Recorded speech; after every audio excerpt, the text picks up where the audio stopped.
Check out these beautiful cakes. These are just works of art in and of themselves, and they're all made out of something called fondant. And of course, a lot of us know fondant is very hard to make. You leave it to the pros normally, but we're learning all about the ins and outs and the secrets to that with Amber Martin. She's the owner here at Krazy Cakes in Quincy, and we've got this large, I guess, mound of Play-Doh looking It stuff. does look like Play-Doh, and this is fondant that you make here. Yes, our fondant is homemade. We made it that way just because typically fondant is gross. I've had it store-bought, and I've had it many different ways that you can home make it, marshmallow fondant, all different kinds of ways.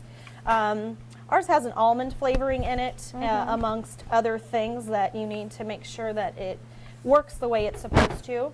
My goodness. A big factor is corn syrup and powdered sugar. Just look how she's rolling it though, guys, because I think this in and of itself, it's all about how you roll it, it looks like. Yeah, by the end of the day, after doing this a few times for wedding cakes, your forearms will be killing you by the end of the day. So what's the secret to rolling it out to make it so smooth? Is it the recipe, or is it just how you do it? It's the recipe, it's how quickly you put it off the stove and put it in with the powdered sugar. This right here, you'd think it was powdered sugar, but this is actually cornstarch. Oh. I used to use powdered sugar, and powdered sugar it makes it clumpy, it gets it hard, and it might last for 10 minutes, and then it's just way too hard. You can't even work with it. It goes in the trash. Really? Yes. So, I mean, it's really easy to work with as long as it's the right temperature. If it's too cold, it'll be hard as a rock, and you can't use it at all. So when you're actually using it, do you have to warm it up halfway through or something like that? How do you do that? Sometimes. It's pretty cold in here, so it might, after maybe a half an hour it being out, if you're not working with it constantly, it will get kind of a little crusty on the outside. Okay, very good. Now, we have been watching her roll this out. Now, what are we going to be doing with Now, it? I will grab my cake that I put in the freezer.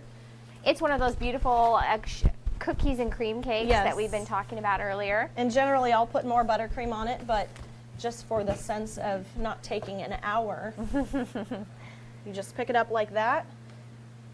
And the buttercream acts as the glue for fondant. Wow, just look at how perfect that goes on. This is just one thing you can learn during the Fondant Fanatics class that's coming up on from the community education classes here at Johnwood Community College. Just check out how easily this is going on for her. You can learn how the pros do it during that class. We have information right now on our website at connecttristates.com. She makes it look so easy. I'll just throw the fondant on there, no biggie.